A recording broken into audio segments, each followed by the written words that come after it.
There are enigmatic people in history, people who don't seem to do anything or accomplish very much. Very often, they fail miserably, but for some reason, they occupy a prominent place in the consciousness of a region. Such a person was Berrington Price, a Jekyll and Hyde type, both honorable and loathsome. He was a bit of a celebrity. Everyone talked about him. For a time, he drank too much. He was mentioned in dispatches, he entertained famous people, and sometimes he was a champion of just causes. Tonight on Okanagan Pioneers and Places, Kyler Page, the curator of the Karameas Gristmill, takes us inside the character who was Berrington Price.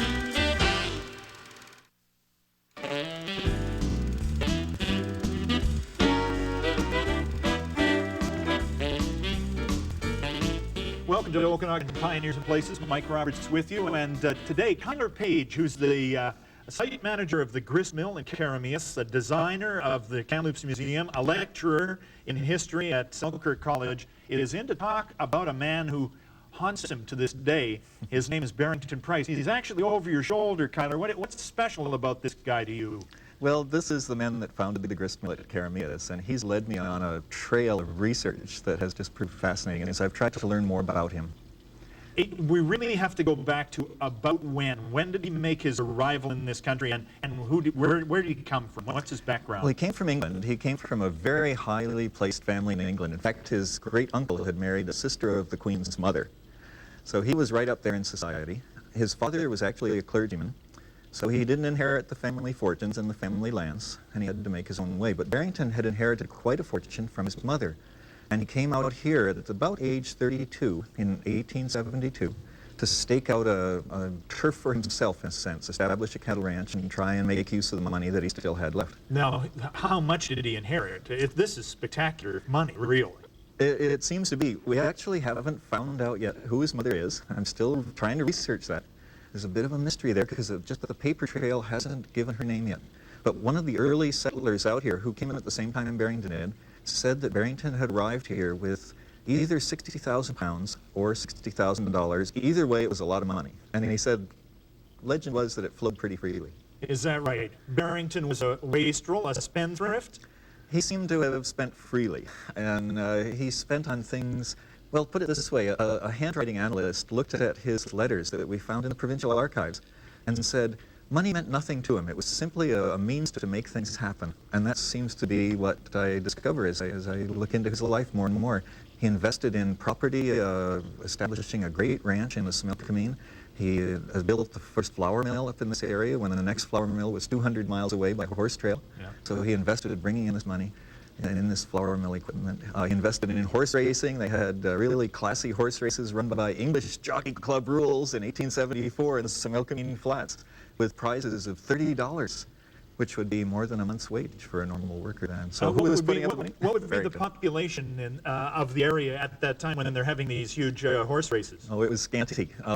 In fact, we know from George Dawson's journal, George Dawson, the famous Canadian geographer and geologist, traveled through the Smilkameen in 1877 and wrote in his journal that he visited Mr. Berrington Price and saw a small steel flour mill under construction. And as he traveled along to a Soyuz, he left a note in the journal that said, there are 7 young settlers between Smilkameen and the Soyuz, and we know 2 lived to the Soyuz, Judge Haynes and Mr. Kruger. So 5 young settlers, and in Smilkameen, George Dawson said, none with family. So there were 5 young white men out this area, just settling up. So a pretty small population of Europeans that had come out here.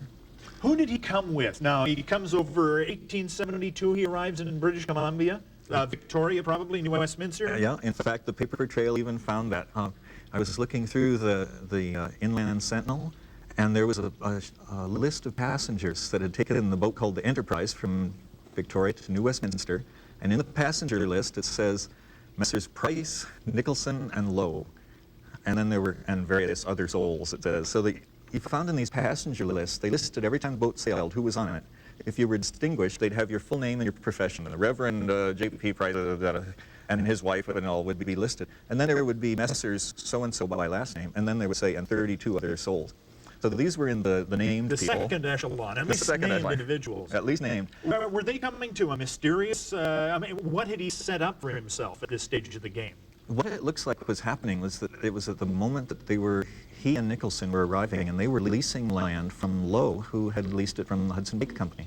Now, the Hudson Bay Company had a post at Similkameen from the 1860s until 1871, and the closure of that post was completed in September of 1872. And a week later, the shipping list in the U.S. Minister, the arrival on the boat says Mr. Price and Nicholson in company of Lowe, and Lowe was the person who had leased from Hudson Bay Company the land, and now Price and Nicholson write in their journals, so they say they're coming in to take over the Hudson Bay Ranch. So these three gentlemen, and it looks like they have just done a business deal in Victoria, and now they're heading up. And in 1905, Henry Nicholson was asked in his elder years to write a reminiscence about what it was like to be a pioneer back in the 1870s. Yeah. And he wrote, "I well remember that September day when I rode in the valley for the first time with my partner, Berrington Price." And so it's all these little dates and things tie in by the paper trail we found through journals, newspaper stories, letters. And they would have ridden, probably taken a stern wheeler to Hope and then ridden over the Dewdney Trail. That's right, the trail was there. There's a beautiful photograph taken by George Dawson of the Cascade Trail, as he called it, and it shows the main highway of the day, which was about as wide as this desk. Yeah.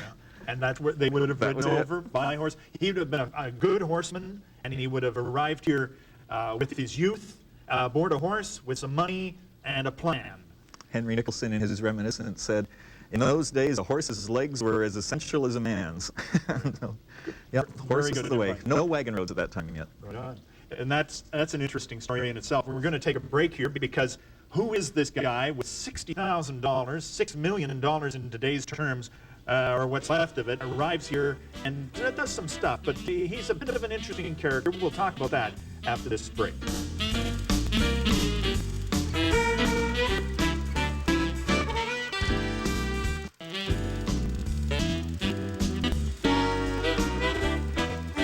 Welcome back to Okanagan Pioneers and Places. Mike Roberts with Kyler Page, manager of the Grist Mill and designer of museums and fan of Berrington Price. He made a couple of stops along the way as he arrived in the Similkameen Valley. The pioneer gentlewoman of British Columbia, Allison, put him up for a night, him and his buddies for a night. Susan Allison mentions the visit by Mr. Price and Nicholson, who were to be her nearest neighbors, 40 miles away. And she said that these two gentlemen appeared to be Oxford scholars who were from Oxford in any case, who had a strong taste for brandy. And Mr. Nicholson was heard to remark when he learned that they didn't have much brandy in the house, he said, "Driest crib I ever struck." She put in quotations in her journal. So, I mean, she was kind of impressed by them, but also warned of their potential, I guess, lack of discretion in certain areas. Well, and that certainly was common in those days. Everybody drank a lot, it seemed. Alcohol was pretty common. But Berrington seems to have been called attention to it, say, in various journals. Mr. Almond, writing about what it was like to be an early pioneer of that time, said that Berrington kept a bar and store. So bar came first, store came second. In order. He kind of has star quality, doesn't he? He appears in everyone's references way in excess to what other, maybe even more important people do. That's a fascinating thing about this trail that I've been on. I keep finding references to Berrington wherever I go. And there were other settlers around, but you don't find so many mentions. There are newspapers in the coast that mention what Berrington does. Every time he turned around and sneezed, they seemed to write, "Berrington Price is now doing this, Berrington Price is doing that." He seemed to have been somebody who attracted attention, you might say. And Sidney Henry Almond, in his reminiscence for the Boundary Papers, wrote, "Berrington was a squire in a land that had little need for a squire." Now, was he pointing fun at him, or was he saying something enigmatic about this guy? What was he saying? I think he's illustrating his character. Berrington seems to have been somebody who was a strike different than all the other neighbors in the area. For example, when he established his homestead, he brought out here and planted acacia trees and horse chestnuts, which you can't eat. And the other settlers were bringing, like Frank Richter, brought apples, practical things. Berrington was somebody of the gentry, and somebody where aesthetics were very important in life, to get to the trouble of carrying these non-food-producing trees 200 miles over the pack horse trail. And those acacia trees are still around the area. I mean, his original house is gone, but the acacias remain. That's right. The ranch that he set up right next to the Hudson Bay lands in the Smilkameen, the ranch is still there today with the same boundaries. And the new house that's there today is right in the location of his old house. And it's surrounded by these acacia trees that he had started in So those he old brought days. beauty to the new land rather than useful stuff. Oh, and he chose, you know, here's a person who's arrived at a time that there's no surveys in the area. Only one property was surveyed, and that was the old Hudson Bay land. He chose the most picturesque spot in the whole valley, and there are two beautiful views from that place up and down the valley, and his spot, his house was right in the middle in the exact place of beauty. He loved beauty more than maybe practicality, but he had a practical streak. And as a matter of fact, he was the concept of ethics on the frontier may be mutually exclusive, but he stood up on behalf of the Indian people at a time, well, right around the time of the American Indian Wars. That's right. When George Dawson traveled through, he wrote in his journal when he got to Osoyoos, he said, "A traveler has just come from the States and speaks of Indian uprising and the thoughts of Indian uprising. Vague, probably true." Then you look in the records of American history, and Custer had just been having his last stand the very same month, and that was when Berrington Price was having a whipsaw crew cut lumber for the mill, the same month that General Custer's last stand was happening. Now, at that time, we've got Haynes and Ellis and all sorts of guys who were European background coming into the area and preempting land. What was Berrington Price concerned about? He seemed to come from a mindset of the old gentry, the landowners of great estates. That really was his family. And a good estate owner, making sure that the whole estate is healthy. And so the villagers that live on the estates have to be in good circumstances in order to support the economy of a good estate. Barrington seems to have stood up against all the other settlers at one particular time. It was in 1878 when there was quite a business about how the Indian reserves were going to be defined, who was going to get what land. A man named Sprout was sent out to resolve the problem. And in the area, when he was visiting, he received a letter from Berrington Price that he quoted, and when he wrote to the Indian Reserve Commission. And it was an unofficial letter. He didn't want this to be part of the official record because it might stimulate, what, discord or... Well, as he put it in his letter, he said, unofficial, he said, "In my official dispatches, I avoid comments which might give cause for feelings among the scant population of the interior, but I feel this is so important that you should be aware of the current situation." And I hereby quote Mr. Price. I just received a letter from him, and goes into quotes, and Price says, "Recently, all the other settlers met at Mr. Richter's to petition you against the awarding of any agricultural lands to the Indians in the settlement. I refused to attend. I've argued with these gentlemen on many occasions about the injustice of that point of view. Surely everyone should share in this valuable land together." So here's a time, there's 6 settlers in the whole region and 7 over the hill. Yeah. And Barrington is standing up against all the others over the issue of land. And Sprout goes on to mention, "It should be noted Berrington Price is the largest landowner, and his total southern boundary is against the proposed Indian land, but even so, this is his attitude." So he really wanted, it seems, to see a healthy lifestyle for everybody. And he hired, well, not that there was anybody else to hire, I guess, but he hired and participated with the Indian people of the area. Mm-hmm. As we've spoken with some of his descendants in the area, we've heard stories like he hired Indians to work at his mill and on his ranch, that he made a point of hiring the Indians, that he brought in tools and equipment to share with people to establish agriculture in the area. Of course, this was going to be good for his business because as he built a flour mill, he needed people to plant wheat. He saw that he had a vision. He could see the opportunity. There were hundreds and hundreds of gold miners coming by who were the market. Yeah. They didn't build a flour mill for 6 little people in a settlement. It was for the hundreds of miners coming by. And it was 200 miles over the trail to the next flour mill. So it was a good enterprise. So he invested in enterprise. Unfortunately, his timing wasn't too good. 1887, 10 years after the grist mill was built, a big flour mill was built in Enderby, run by steam power, modern. The railroad had come through and was completed. The steamboats were on Okanagan Lake. You could easily, the wagon road, get to Penticton by the wagon road. And so you could easily buy flour cheaper. And by the 1890s, they said for this Smilkameen, even though you could grow anything there, because of lack of really good transportation, all they did was raise cattle. You let the cattle walk itself out. They said it was cheaper to buy flour than to raise wheat by the 1890s. So the mill was not necessary in the Smilkameen any longer because of shifts costs in transportation routes. And at that time, I mean, when he went to modernize the mill, he actually had to mortgage his ranch and eventually lost it. Yep, obviously his money is declining pretty quickly, which was the legend of the time. It flowed pretty freely. By 1881, he modernized the mill and invested heavily in the newest machinery in North America, the most modern milling equipment that there was. So apparently he still had money of some sort. But that same year, he mortgaged his ranch. And so obviously he was down on his luck to some degree. And by 1883, he defaulted on the mortgage, and the Victoria Mortgage Company took over the land and sold it by auction. So he went to live in a little dirt cabin and a little dirt floored cabin. Led a simple lifestyle after that. We're going to take a break, come back, and find out what legacy Berrington Price leaves behind. We'll do that right after these words.